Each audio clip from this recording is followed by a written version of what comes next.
Hello, everybody, and welcome to Bayou Bets for a Monday, June the 20th. I am Jim Derry, along with Spencer the Guru Urquhart, and in just a moment, we'll bring on our friend Zach Ewing. We can't wait to bring on Zach Ewing today. But first, let's talk a little bit about just the world of sports. And Spencer, it was a pretty busy weekend going on in sports. We had the U.S. Open, a fun Sunday, really, especially if you had Matt Fitzpatrick in your futures bets like I did. We'll talk about that in just a moment. We got the College World Series going on. Breakers played a meaningless game. They played a lot like it yesterday.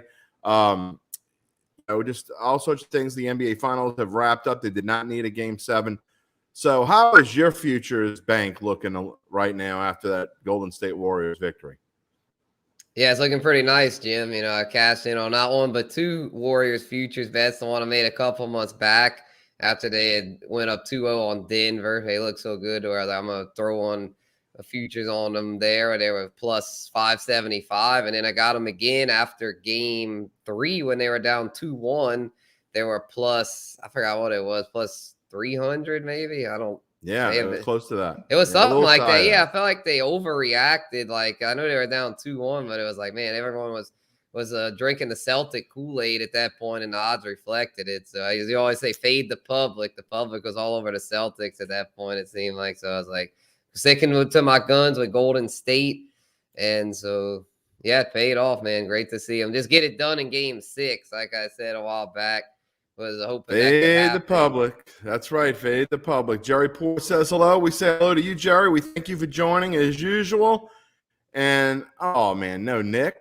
Uncle Big Nick, we're going to have on Zach in just a moment. We're going to bring him in just a moment. Before we bring in Zach, I do want to talk real quickly about the U.S. Open and Matt Fitzpatrick, the big win, $2,500 from Caesars Sportsbook. And, in fact, you know what? Before I forget, we can't forget our friends at Caesars because, as always, a bet up to $1,500. Your first bet is risk-free at Caesars Sportsbook. Use code NOLA15. Again, any bet you want to make, your first bet, if you're not signed up yet, your first bet up to $1,500 is risk-free, and you can use our link on bet.NOLA.com and use code NOLA50 for that. All right, I want to go back to real quick talking about the U.S. Open. Matt Fitzpatrick, plus 2,500 on Caesars. I got him a little bit better elsewhere, but that's a pretty standard number. He won $3.15 million, which is the largest payout for any major in the third overall this season, behind just the Tour Championship, which is a whopping $17.5 million, and the Players' Championship, which was held a couple months ago, $3.6 million.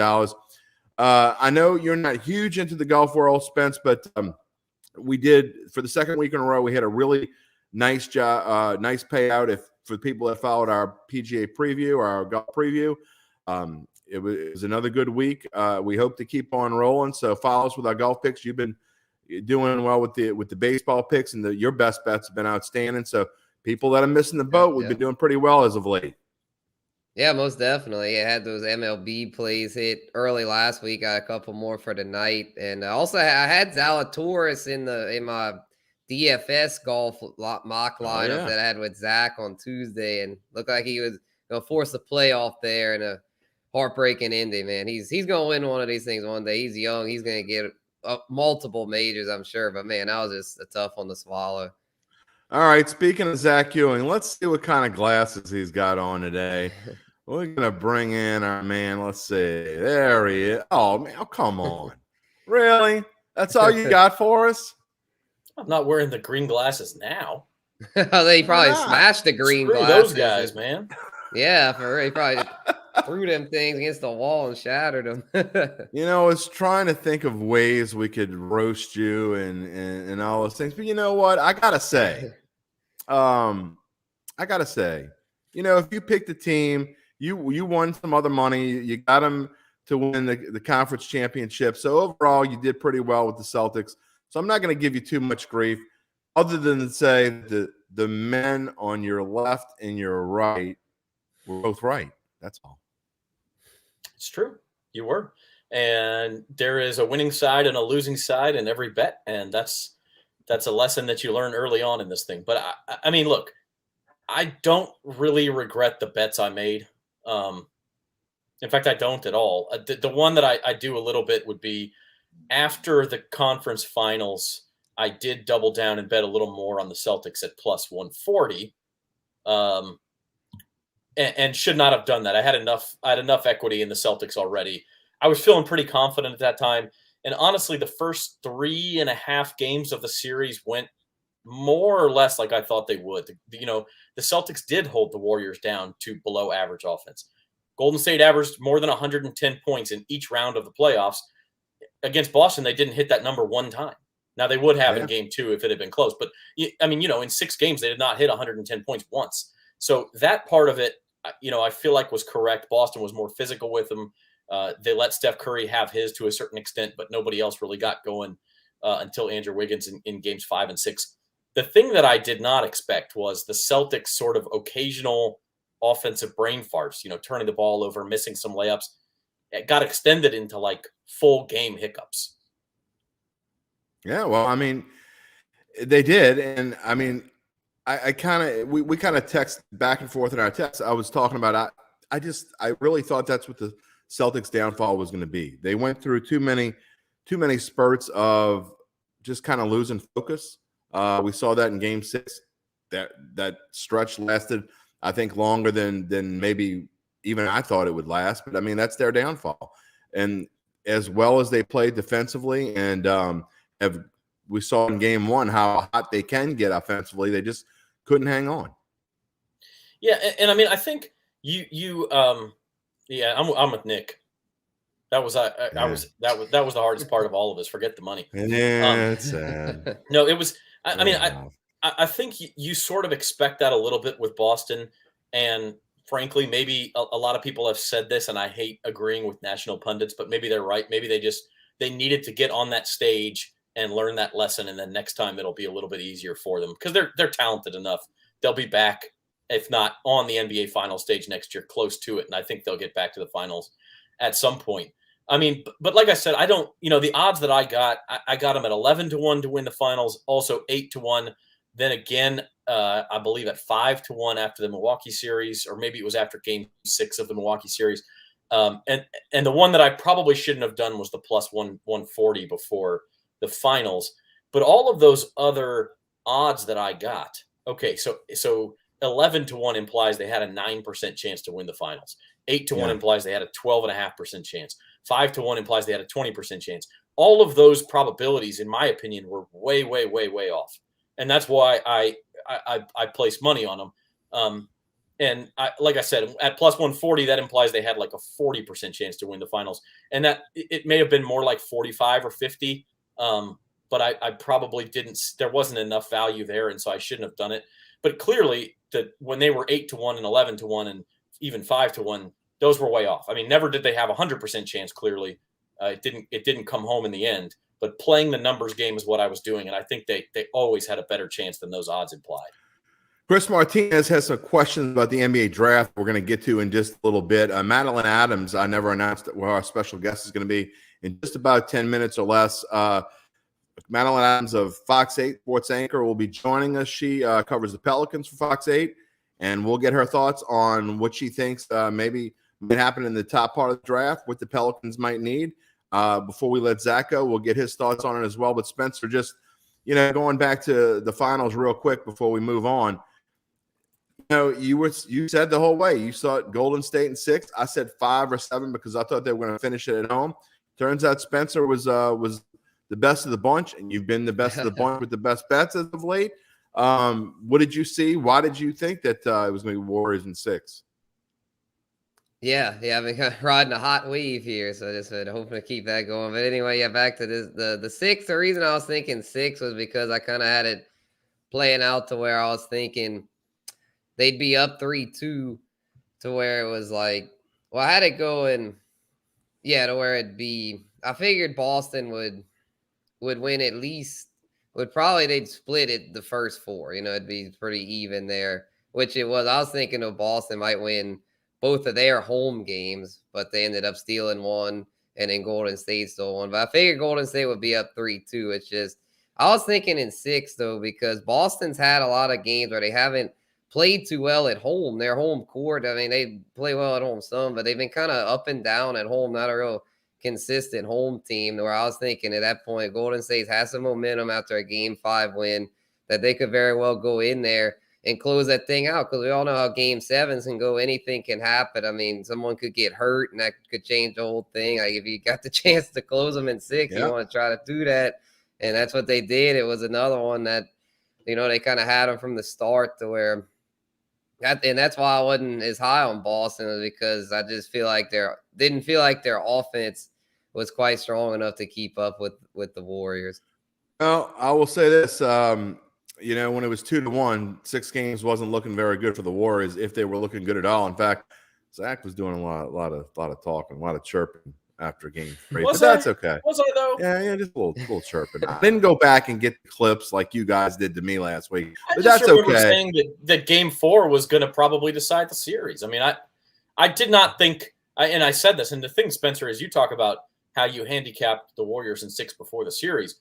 You said in 6 when it was 2-1. I believe you could get 8-1 odds at it. So yeah, that's what I was like. It's such good value there. I was like, why not throw $5 on that? The Celtics had not lost even twice in a row since March. They lost 3 in a row. So credit to the Warriors for that. I also think there was a little bit of this coming from Boston. They did not play well. They were a different team in the last 3 games of that series. I do want to shoot this slide one last time. Oh, wrong one. Sorry. Because we said before, the one thing that I think I was the most right about. I had my mistakes throughout this series. I cashed on my futures, on all the futures that I made, and I ended up doing pretty well. I actually did. I got all but one game right and won money along the way as well. But we talked about before the series started that I think if you let Golden State, the best bet was to bet Steph plus 110 before the finals to win MVP, because Zach, we talked about, unless somebody just had an incredible series, because he had never won MVP, that most likely if Golden State was going to win the championship, Steph Curry was going to be the MVP, and that was probably the way they attacked instead of the minus 160.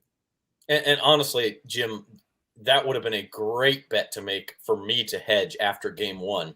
Yeah, because not only would you have gotten significant plus money on it at that point, because the Warriors were down, but it was clear that Boston's defensive strategy was also going to be, let Steph have his shots. We feel like he can have 30, 35, maybe even 40. I mean, he had 43 in Game 4, and if the Celtics hadn't gone cold at the end of that game, they still would have had a chance to win. The problem was not on Golden State's end. It was on Boston's offensive end. So that would have been a great, it was clear they were going to let him have his, and that made it even more clear that if Golden State won, Steph Curry was almost certainly going to be the MVP. Okay, let's move on. We're gonna talk with Madeline Adams of FOX-8 about the NBA draft. Chris Martinez has some questions, and I know we're gonna let her do most of the talking if I can get my mouse to work here. Let's see before we move on, if I can. Again, mouse is not cooperating. Mark Gilly said he actually took the Warriors minus 4.5 for Game 6 after listening to the show before the game. Well, Mark, we thank you that we can help. I'm telling you, Mark, not just you, but everybody out there, you gotta watch Daily Best Bets, especially Mondays and Tuesdays. Spencer the Guru's been on fire. I've been okay. I've been decent. Devin's been pretty good too, but Spencer has definitely been carrious. Eddie Arnold says, "Come on, football." We're going to talk about football in about 20 minutes or so. We're going to talk more about the Saints. Madeline will talk about that as well. We'll get on that. And again, we're going to get to Chris Martinez's questions in just a minute. But before we let you go, Zach, I want to talk about the NBA draft and your thoughts and just some of the odds that I see. How about that Agbaji guy? Boy, he's got to. I mean, that might be worth putting some. You want to put some money on Zach Ewing? I don't know. I mean, there is money to be made in draft props because you can watch, as we discussed in Vegas for the NFL draft, Jim. I mean, watch how the odds move because usually somebody knows something. Right. And the odds have been going toward Jabari Smith, so that's tempting to me. It is, but they haven't moved to the point where I'd be too sure about it. You really do have to kind of follow the cycle of the odds. I know Chris had a question earlier about Griffin trading draft picks and Damian Lillard being rumored. I'd be careful with that if I'm the Pels. I don't mind them trading the draft picks. They could use another veteran free agent. But if you got to start trading away pieces that are part of this build, you really got to be careful with that. Yeah. I mean, and I think, look, the Pels don't have a ton of needs. I think they're at the position now. I mean, maybe off guard, maybe a 2 guard is the most pressing need, but I don't know that even that's a pressing need. We assume Zion's coming back in the fold, so you don't really need a power forward. But I don't know. I think the Saints are in a position. The Pelicans are in a position now where they just pick the best player available. And Spence, we'll get into your thoughts in just a minute because I want to ask Zach before we move on, and he's going to take the rest of the day off. And I'll see all y'all in 2 weeks. But I want to get your thoughts on what you think the Pelicans' top needs are, or if they do just draft, they're in a position now where they draft whoever they think the best player available is at number 8. Yeah, I mean, I agree. They're in a good spot. I don't see any obvious holes on that roster. Beginning of the season, it was shooting, but you add C.J. McCollum. Obviously, they have some guys who could shoot who we didn't necessarily realize could shoot. Larry Nance ended up being a nice piece in that trade as well.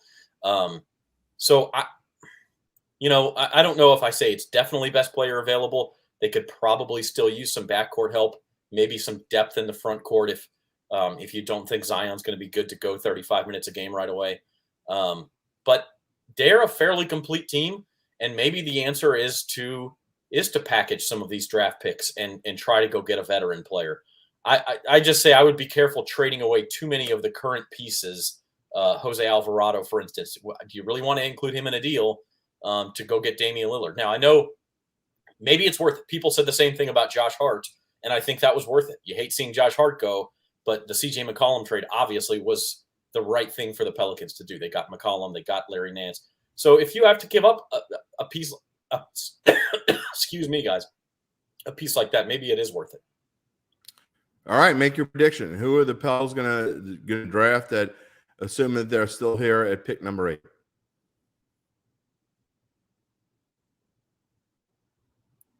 Oh, let's see. I like a Johnny Davis from Wisconsin. Yeah, so do I.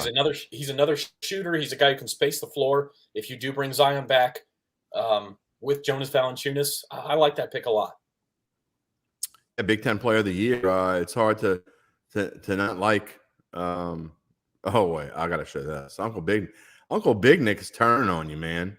I mean, he says, yeah, it must be the Boston in my throat, guys. I'm sorry, I come on and I can't keep it together here. But I did want to come on before you let me go.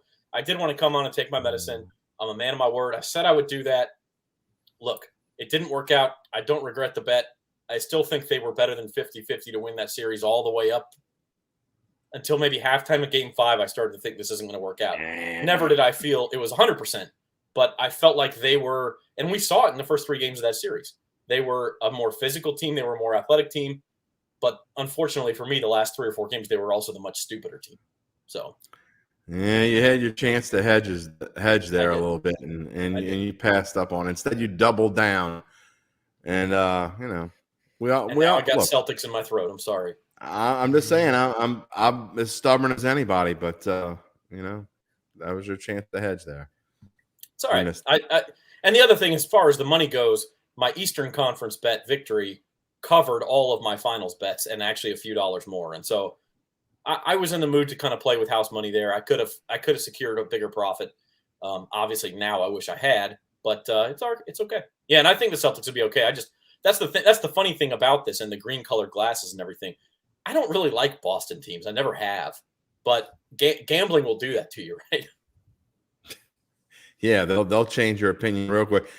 In fact, yesterday, my daughter asked me who my favorite golfer is, and I said, whoever I bet on. Well, today it's that baby. You're not really supposed to tell that to a 10-year-old, but it's the truth. I mean, and that's supposed to a lot of my kids. Well, my kids, Daddy, did you make any picks in this game?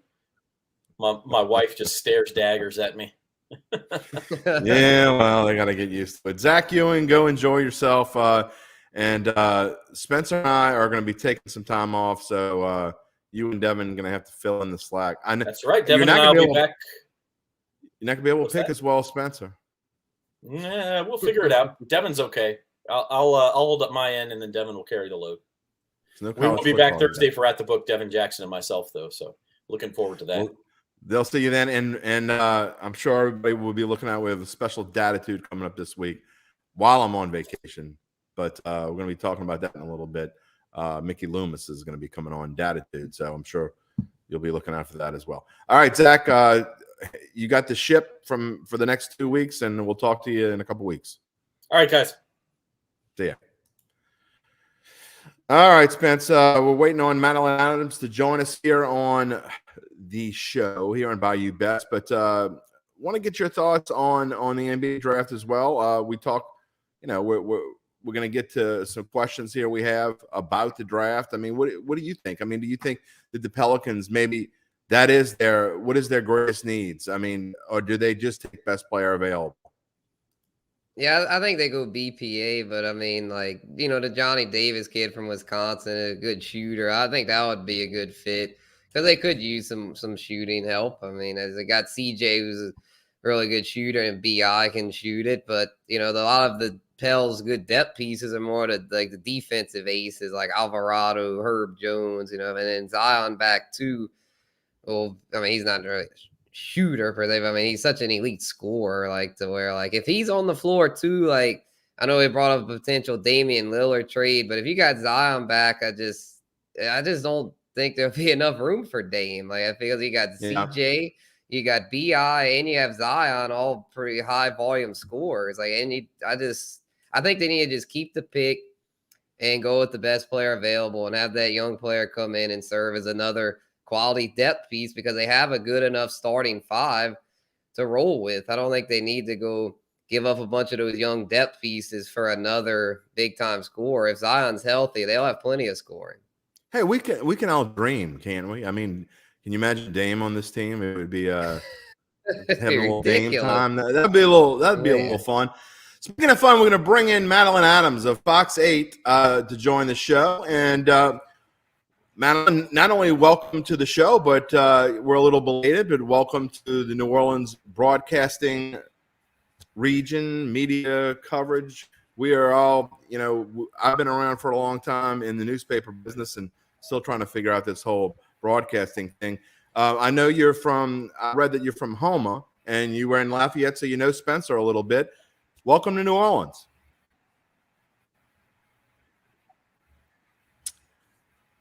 I think she froze up there. She might have froze up on us a little bit. Let's see if we can get her connection back, and we will bring her back in just a minute. Let's see. Let's try this again. Hey, how are you guys doing? Thank you so much again for having me on. I apologize, too, if my Wi-Fi is a little slow here. I'm in a conference room. Gotcha. We're good now. We got you now.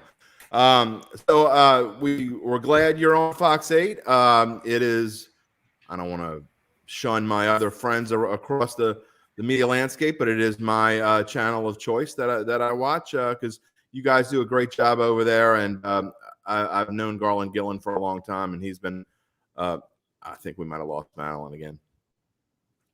Live TV. I always tell that to Zach. Live TV. We'll see if we can get Madeline back in just a minute. But you know what? We're going to talk about NBA futures before we get Madeline back, because real quickly, I want to talked about the draft. We got some other things coming up, but the 2023 odds are already out. We talked about Golden State and Boston. I mean, we know how hard it is to repeat any sport, Spencer. Golden State plus 500, Boston plus 600. You see the two teams at the top. So to me, there's always going to be some value somewhere else on the list, right? Yeah, definitely. I'm never going to touch a team that's plus 500 unless, I mean, I can't imagine even in their heyday, like when the 49ers were winning all the time and the Cowboys back in the day when they won back-to-back Super Bowls. All the teams that are the Patriots and through the Tom Brady years. Plus 500, it's just, to me, that's kind of a ridiculous number for championship odds. Right, yeah, because when I got them, the Warriors on the futures of a couple months back, it was plus 575. So yeah, definitely won't be touching them there at plus 500. This would be a time. I mean, it's so early. I'm not touching this, but if I had to pick somebody, probably the Bucks at plus 750, because I mean they had Chris Middleton injury kind of hurt him there. With Giannis. I mean, Giannis he's the best player in the game. I know Joker's a 2-time defending MVP, but I feel like Giannis is just it's hard to bet against Giannis. So I think the Bucks at plus 750 are the best value on that board. Yeah, it's still tough. I don't know how much 750 is a value at this point, but again, we got plenty of time. Those are numbers that I don't think that's something you can wait to do in September, because I don't think those numbers are going to change. Let's try to bring Madeline in once again. Here we go. We've got you, I think. You're much better now. I can definitely hear you guys a lot better. I can see you guys better. So thanks for bearing with me. I'm still learning. I'm still kind of new to this station. I'm still learning where I can go to find good Wi-Fi. So I finally found a spot. So again, thank you guys so much for having me on. I'm super pumped. No, we're glad to have you for sure. Well, talk a little bit. We know that you're covering the Pelicans and you follow the Pelicans closely. We were talking before you came on about where we think the Pelicans are right now, and maybe not necessarily who they will draft, but do you think that are they in a position now where the roster's deep enough to where they look for best player available, or do you think that they have a specific need that they really need to go for? Well, look, first of all, I think the Pelicans are in a great spot. You mentioned the depth on the roster. 14 out of their 15 guys on the roster are going to be under contract headed into next season. So, you bring back Zion Williamson, you have CJ McCollum, Jonas Valanciunas, Herb Jones. Oh, my God. That is really, really impressive. And then, so, they just have so much depth. They're in a great position right now. They were in the playoffs last year to have a lottery pick. As a playoff team, you're in a great spot. So they can go in a ton of different directions. And I do think, they will, I think the two biggest needs for the Pelicans would be shooting, specifically a guy who can just come in and knock down threes, and also perimeter defense. I think those are, this Pelicans team doesn't have huge glaring needs or holes to fill because they have so much depth and so many guys. I think those are kind of the two things that if you're the Pelicans, you're looking at maybe a guy who can really help you in those areas. And I don't think that they need to be super aggressive in this draft either. I wouldn't, trade up in any way. I don't think they need to be, that aggressive. I think they can either sit at 8, or even if they want to, maybe trade back, 12th or 13th pick and secure a future first round draft pick. If everything kind of works out and the draft board looks the way you want it to at that time. So I think the good thing about the Pelicans is they have so many options heading into this draft, but I do see them kind of drafting a guy who's, a great shooter, maybe a guy who's a great rebounder. I'm really looking at Jeremy Sohan from Baylor. I think that's really going to be a guy who just can do it all kind of for the Pelicans. He's shown so much potential. He was averaging a double-double during Baylor's postseason run. And so I think, looking at him, he's a really good passer, has great defensive instincts. He just kind of seems like the all-around guy. And so if you're the Pelicans, though, man, you have a ton of options headed into this draft. So I'm excited to see what they choose to do with it. Speaking of that, man, let's look at the overall odds and who the odds makers think might go first and last. Yeah. If you look at this list, and we made sure that we put 9 names on this list, the Pelicans draft 8th. Yeah. But there's a decent chance that the Pels might get one of these guys on this list. But as far as overall pick, it's looking more and more like Jabari Smith will be the first pick taken by the Orlando Magic. I mean, he fits there, but he fits almost anywhere. What are your thoughts on just the overall draft? Yeah, absolutely. I mean, Jabari Smith is a great guy. He's just an overall good basketball player, super versatile. I could 100%. I'm hearing he's going, everything I'm seeing on social media, he seems like the number 1 overall pick. And another guy on that list was Benedict Mathurin, who I could also see going to the Pels as well, out of Arizona. And he's more of a role player, but again, really good passer, dangerous from beyond the arc. And I think the only thing maybe that he would need to work on is his defensive side of the ball. But so Benedict.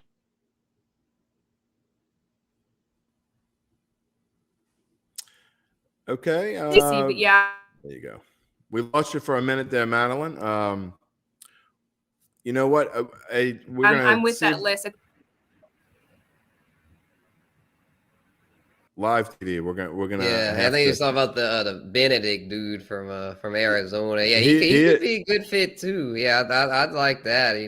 I agree with what she was saying about not doing anything too crazy with the pick. Just maybe trade down if someone really wants to move up. You could get future picks. But yeah, Pels are like playing with house money right now, considering how deep the roster is, and it's also pretty top heavy with 3 guys that average well over 20 a game. So yeah, just bring in somebody that can play a role and maybe more, and just go with that, I'd say.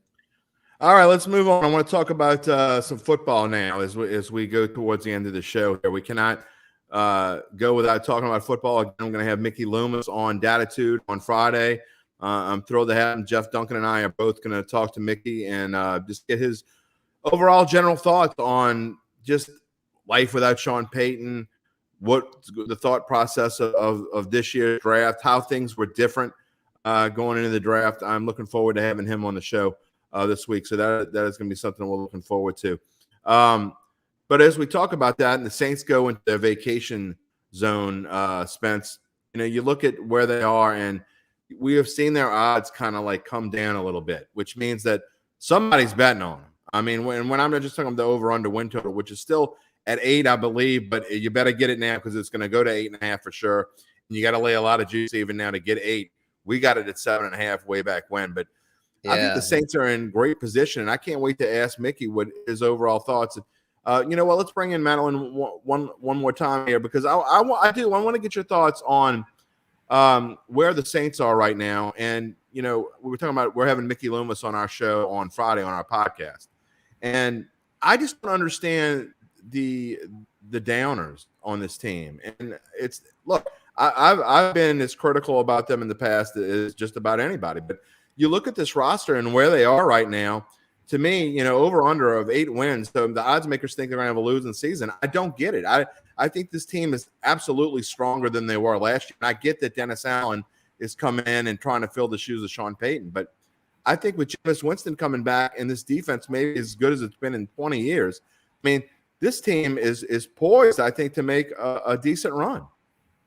Yeah, I agree with you. I think, the odds to only win 8 games, you look at last year, they won 9 games with 4 different starting quarterbacks. And, 100% their wide receiver room is more talented when you add Chris Olave and Jarvis Landry. Jarvis Landry has been so impressive during OTAs and minicamp, what we've seen of him. He's making those one-handed grabs. He's made so many times throughout his career, just now in the black and gold, which is so impressive to see. And like you said, the defense, I think this secondary is the deepest it's been in years. And Dennis Allen, he has, of all the first-year head coaches, he obviously has an advantage because this is such an organization that he's grown accustomed to over the years. So it's not like he's starting from the ground up. It's a little bit of a different role, but he's talked about how comfortable he's been in it. And so, I think this team, if they could win 9 games last year with 4 different starting quarterbacks, they are 100% deeper than they were last year with more weapons for Jameis Winston. So obviously the thing is staying healthy. If everyone can stay healthy this year, I think that's going to be way above 8 games that they win. So Wen says we ready. I mean, I don't know about you, but I need a vacation before we ready for football. So that's just me. But we will be ready in about a month. Madeline, I thank you so much for joining us here, and we look forward to having you back on Bayou Bets. Hey, thank you guys so much for having me. I'm sorry for the computer issues, but thanks for bearing with me. It was really fun. You're gonna find the perfect Wi-Fi spot. I will. I will have that down pat for next time. Sounds good. Madeline Adams of FOX-8 here on the Bayou Bets show. Spence, going back to football and Uncle Big Nick, we are going to talk more about golf in just a little bit, but we go back to the Super Bowl odds and they're unchanged. They're not going to change a lot over the course of the next month before training camp opens. At least not the Super Bowl odds. You might see under win totals change a little bit as personnel goes along, but we kind of talked about it last week. We each had our thoughts. I think you said you like all the teams at 1,600 range, the Niners, Broncos, and Chargers. I think all are decent bets. I'm not a big fan of the Broncos. I don't think Russ changes them that much, but I do think there's value in the 49ers and Chargers at 1,600 for sure. I like Dallas Cowboys at 1,800. I know people laugh whenever you talk about Dallas winning a championship, but I'll still say the best value on this board, to me, the Saints are I mean, up there with those other teams, and to get them at twice the odds at plus 4,000. Look, I think this is the year where you put a little money on them, even if you're just playing little futures here and there. I think at plus 4,000, they're certainly worth laying a couple bucks on. Yep, definitely. I think the odds makers I've said it before, they just don't believe in Dennis Allen and Jameis Winston. That's They right. just straight up don't. They just think because there's no more Sean Payton and Drew Brees that the team's going to automatically decline. And I don't agree with that because I feel like they prepared for life without Brees and kind of the life without Peyton too, with Dennis Allen being a defensive mastermind. The identity of this team is the defense. As far as the defense is going to carry them, and all they need the offense to do is do their job, and they've got enough pieces to do that now with Olave and Jarvis there, and hopefully a healthy Mike Thomas. The only thing that could hold them back would be a big, lengthy suspension for Alvin Kamara, but hopefully they could bring in another running back, or the UDFA Abram Smith could pan out. But I don't think Jameis Winston is going to be a big problem. I know we talked about that last week with the MVP odds and how, like, the odds makers have guys like Carson Wentz with a better chance, and that's just, like, silly, I feel like, because Jameis, while he's not perfect, he's far from perfect, he's not one of the bottom feeders. He's at least, to me, a mid-pack quarterback with upside for more. So, yeah, I might go put a couple bucks on the Saints, like, maybe not right now, but, like, maybe in a month or so, like, if they're – but the odds keep going up, so I might have to right now, because if I wait, they might be at not as good of a value. So, because they're getting a lot of hype now with Honey Badger, Jarvis, like Madeline said, the secondary really deep as well. And that in the receiver room were weaknesses last year. But with both of those being improved, this team's got a lot of potential, no doubt. And I'll tell you, you'll be talking about it in the next month or so when you start doing your fantasy projections. But I think maybe not so much in New Orleans, because somebody's always going to reach out ahead of where they should get a Saints. Saints always go higher in New Orleans because we know why. Who has to do what they do. But if you're playing in national competitions, or you don't live in New Orleans and you watch this show and you're just Saints fan, I think Jameis Winston could be a great bargain in fantasy football. I think it's going to be fun to see where he is mocked up in a lot of drafts, because I think everybody else is going to be – I think he's going to be flying under the radar everywhere else as well. Yeah, definitely he'll be a nice second quarterback for super flex leagues. I know a lot of leagues are moving in that direction, and I notice he's a guy, like, when you're going for that second quarterback, he's a good one to have there for sure. Yeah, and he'll be a guy that I play a lot of one and done fantasy leagues, which I love. That's a whole new concept that I think maybe we can do a whole show on. But if Alvin Kamara gets suspended, I'm going to be looking to use Jameis Winston for one of those weeks for sure. To show how important the defense is, the odds are already out on week 1. In fact, they're out for the entire season if you want to go make some plays on them now, because we know these numbers will certainly change. But not so much that the Saints are favored in this first opening game at Atlanta. But what I do find interesting is what I think is a low over-under, 42.5. Just goes to show you the odds makers think that the Saints' strength is their defense, because we know Atlanta has been able to put up points. Whether they will this year with who knows at quarterback, will be interested to see Marcus Mariota or Desmond Ridder or whoever the heck it's going to be. It just goes to show that the Saints are definitely moving in a different direction to where they're going to be defense first.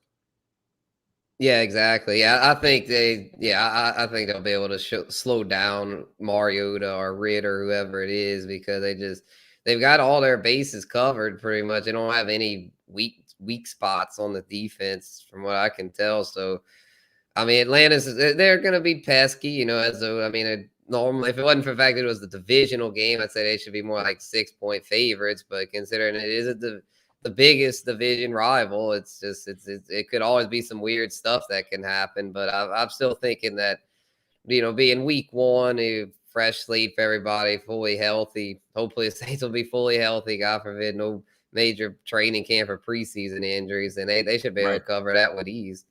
I will tell you this: if you like the Saints, and I will tell you that I would probably be betting the Falcons in that game, because I usually take division dogs in a home division home dogs.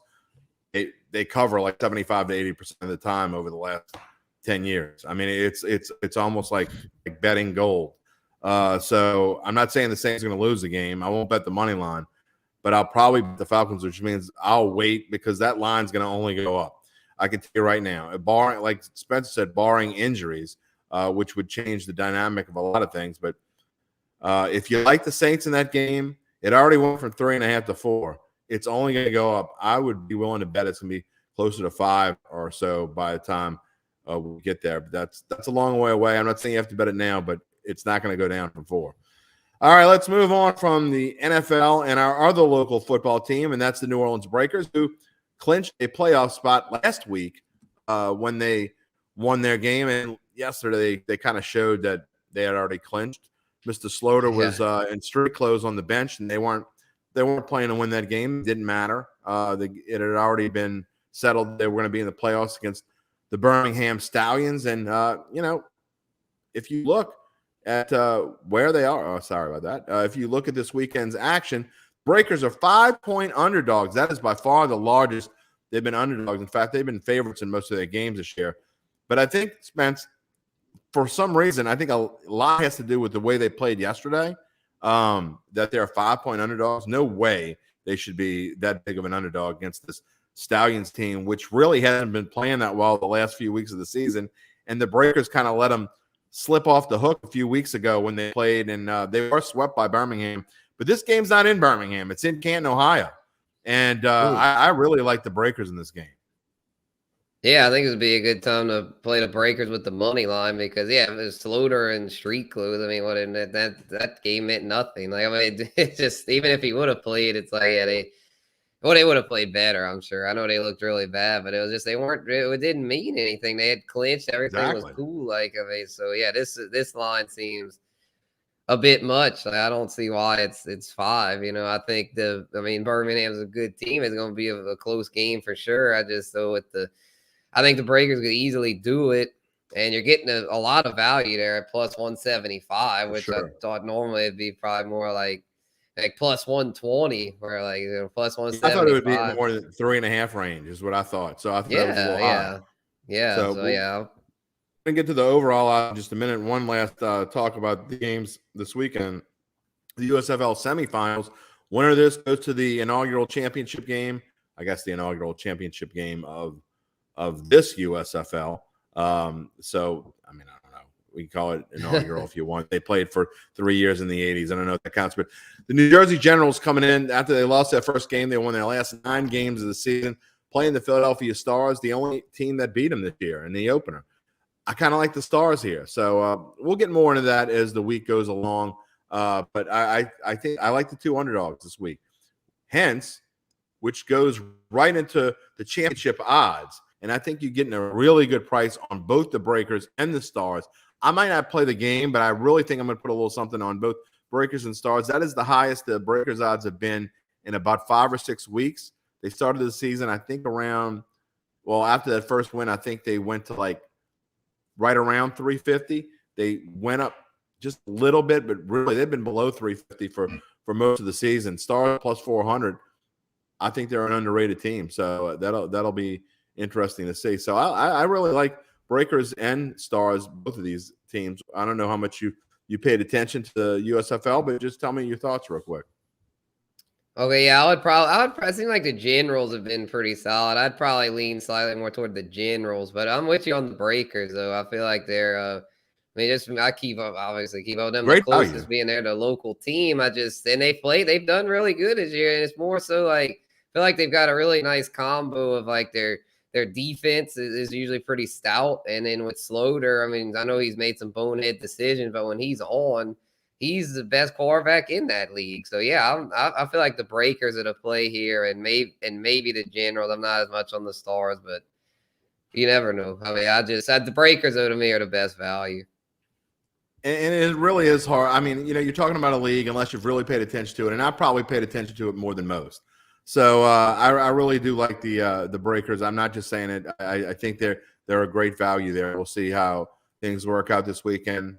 But, maybe that'll be our best bets. We'll have to wait and see. All right, lastly, before we go off the air today, I want to touch a little bit on golf again. We have an interesting tournament this week. The week after the U.S. Open, usually you think that there wouldn't be a ton of big names, but there are. If you look at the top of the odds board this week at the Travelers Championship, which is being held in Cromwell, Connecticut, Rory McIlroy, the favorite. That's no surprise. He's often the favorite. Scotty at plus 1,100. If you look at this board, again, I will not have a golf preview this week because I'm on vacation. As soon as I click the end broadcast button on this show, I'm going on vacation. But I will tell you that there are a couple of names I like on this list. I think Sam Burns has been playing very, very well and really just had a bad Sunday at the U.S. Open. Otherwise, I think his odds might be a little bit worse than 18-1, or I guess higher, I should say. I think he's in a great position he's already got a win in the last month. I think he could have a great tournament this week. I think Jordan Spieth has a good tournament this week. So if you're looking for a play, I'm not sure how the big boys are going to come in and how fired up they're going to be after the U.S. Open. Whereas I'm more along the lines of a younger, middle top tier player, if that makes sense. So this is why I like a guy like Sam Burns, Jordan Spieth, maybe Tony Finau will have a bounce back week. Yep. Yeah, this is an interesting field. A lot of big names here. Yeah, it's tough. I'd probably go Scotty if I had to pick one. He's been playing so well. I mean, he was right in contention there at the U.S. Open, and he cashed in on the daily best bet that you put out on Wednesday, the pending one, which those have been hitting pretty good. They've been gotta give you credit there, Jim. Been adding those in there on the Monday total. So, but yeah, I would pick Scotty if I had to go with one, and then Rory's been really good too. It's just I don't know. He's I don't think you never go wrong with it when you put Scotty on your card. So I just don't. Yeah. The only problem is you got to bet so much to win a big chunk. But if you're just in it to win a couple bucks here, a couple bucks there, then by all means. I mean, Scotty, he's going to probably finish at least in the top 20. He usually does. He's been playing very well. But again, the only thing that worries me is they put so much into majors, especially the U.S. Open, because it means so much more for a lot of these guys.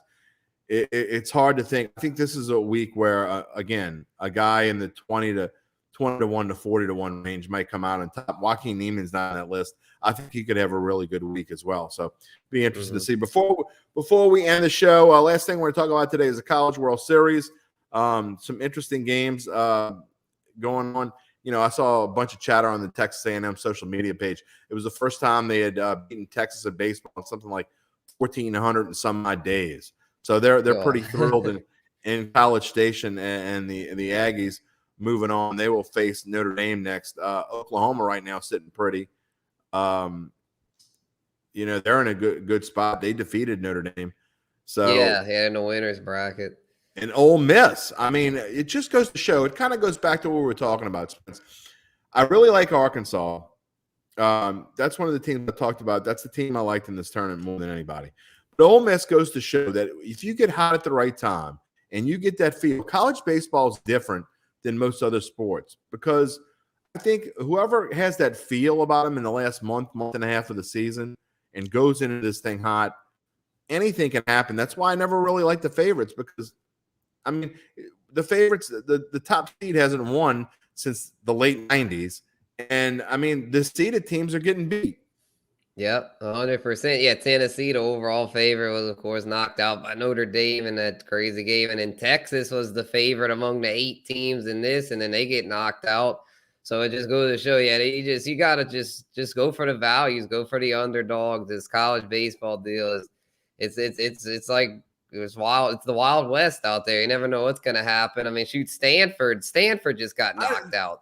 The number 2 team, Auburn, just came in 6-2. Auburn knocks out Stanford. So it's just. And not only did the 2 seed get knocked out, but in their opener, they lost to Arkansas 17-2, which we had on daily bets. By the way, I'm just throwing that out there. It's been a really good couple of weeks for us. So, but. Anything can happen in these College World Series. I'm liking the two SEC teams. I think the Arkansas Ole Miss winner is in a really good shape to maybe bring home a championship. And I liked Arkansas from the beginning, so I'm not going to jump off that bandwagon now. Gotcha. Yeah, I would shoot. Yeah, it's tough. They're both so good right now. They've been on the hot streak. I'm probably choosing Ole Miss. I've really liked what I've seen from them, but it's a coin flip. And whoever wins this game, I'll tell you this, whoever wins that game tonight will probably win the whole thing, because then they'll be in that winner's bracket. And I like both of these teams over Oklahoma. So I agree. We'll see. But all right, final thoughts before we go off the air. I know you're excited. You got a couple more days of work before you go on vacation. Like I said, my vacation starts as soon as I hit end broadcast, although I do have one more data too. Final thoughts. What are you doing for vacation? Make that your final thought. Okay, yeah. I know you did something exciting.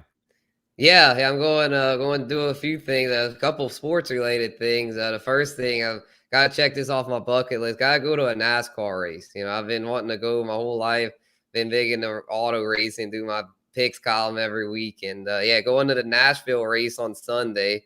Really excited about that. Be my first in-person NASCAR event. So yeah, really stoked there. And then I'll also plan on going to my first Cardinals game in Busch Stadium. Oh, there I've you seen go. the Cardinals play in person before, but it's always in Houston, and that's the closest park to Louisiana. But I've never been to Busch Stadium, so I'm really looking forward to that. Get to be a part of the Cardinal Nation in person. So yeah, it's going to be a good time. I'll let y'all know how it goes.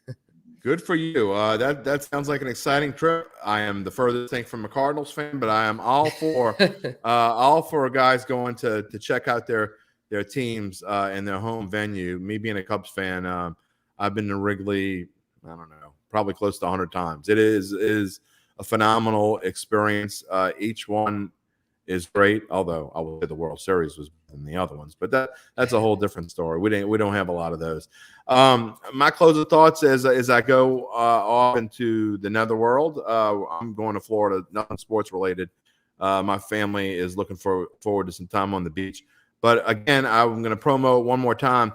On Friday, we're going to record it Thursday, but Jeff Duncan and I will be talking with Mickey Loomis on a special Datitude this Friday, episode number 79. I'm going to ask him all sorts of questions. We're just very thankful to the Saints organization for bringing Mickey on the show, and we're really looking forward to it.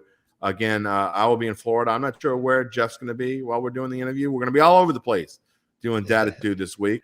But hey, we'll miss you while we're going. The good news is when Spencer and I come back, it'll be football all the time. We will have our focus straight on the eyes of the pigskin when we come back. Spencer, I know you're looking forward to that.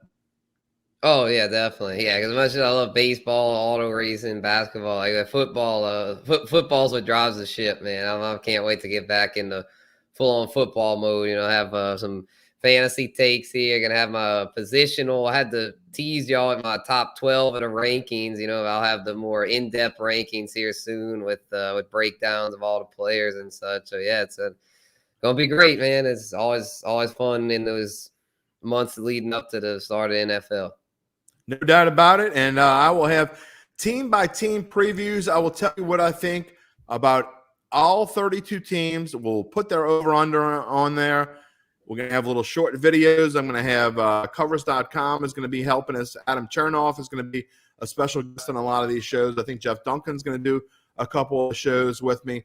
But all 32 teams will have a video. We'll do one day by day on Tuesday through Friday. We're going to break them down by divisions. So one division every week for 8 weeks, all 32 teams. I'll give you my thoughts on over-unders, and the guys from covers.com will tell you whether they think I am right or whether they think I am wrong. And that will start in about 3 weeks, and we're looking forward to that. We're going to miss you while we're on vacation. Devin Jackson and Zach Ewing will have the ship from here. We'll see you in a couple of weeks. Thank you for joining Bayou Bets. We'll see you next time. Have a good afternoon.